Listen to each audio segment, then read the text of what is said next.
নওগাঁয় বাণিজ্যিকভাবে চাষ হচ্ছে উচ্চমূল্যের পুষ্টিগুণ সম্পন্ন ফল মালবেরি। পরীক্ষামূলকভাবে এই ফল চাষে ব্যাপক সাফল্য পেয়েছেন সাপাহার উপজেলার বরেন্দ্র এগ্রো পার্কের উদ্যোক্তা সোহেল রানা।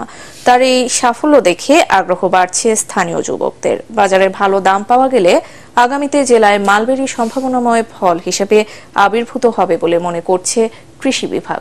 নওগাঁ প্রতিনিধি রায়হান আলমের রিপোর্ট, জানাচ্ছেন আশিকুর রহমান। ভিশন এসি নিয়ে এলো মানি ব্যাক গ্যারান্টি অফার। 1 মাস ব্যবহার করে সন্তুষ্ট না হলে সম্পূর্ণ টাকা ফেরত।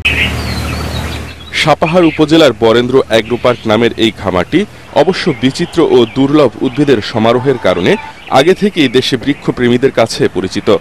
খামারের উদ্যোক্তা সোহেল রানা বিভিন্ন দেশ থেকে মালবেরির 8টি জাত সংগ্রহ করে পরীক্ষামূলকভাবে চাষ শুরু করেন। প্রথমবারই পান সফলতা। এরপর চাষ শুরু করেন বাণিজ্যিকভাবে। এবছর ফলন এসেছে প্রচুর। বরেন্দ্র এগ্রো পার্কের গাছে গাছে থোকায় থোকায় এখন মিষ্টি টক স্বাদের মালবেরি ফল। বাজারে এর চাহিদা থাকায় প্রতি কেজি মালবেরি বিক্রি করছেন 500 টাকা কেজি দরে। আমাদের পরিকল্পনা আছে আরো বেশি এটা সম্প্রসারণ করেন, কারণ ফলটাতে কোনো কীটনাশক লাগে না, আরোগ বালাই খুবই কম, প্রচুর ধরে, মার্কেটে চাহিদাও আছে। পাশাপাশি আমরা এই বছর ফল প্রক্রিয়াজাতকরণ শুরু করব। মালবেরি চাষে খরচ কম, খেতে সুস্বাদু ও বাজার দর ভালো হওয়ায় অনেকেই আগ্রহী হচ্ছেন এই ফল চাষে।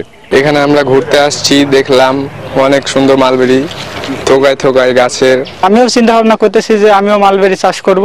কিভাবে মালবেরি চাষ করা যায় সেই পরামর্শ সোহেল ভাইয়ের কাছে করব।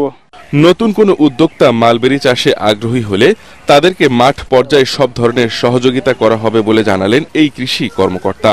আগামী দিনে মালবেরি নওগাঁয় একটা সম্ভাবনাময় ফল হিসেবে আবির্ভূত হবে বলে আমরা বিশ্বাস করি এবং মালবেরি চাষে আমরা উদ্যোক্তা কৃষকদের প্রয়োজনীয় পরামর্শ দিয়ে তাদের সহযোগিতা করে আসছি।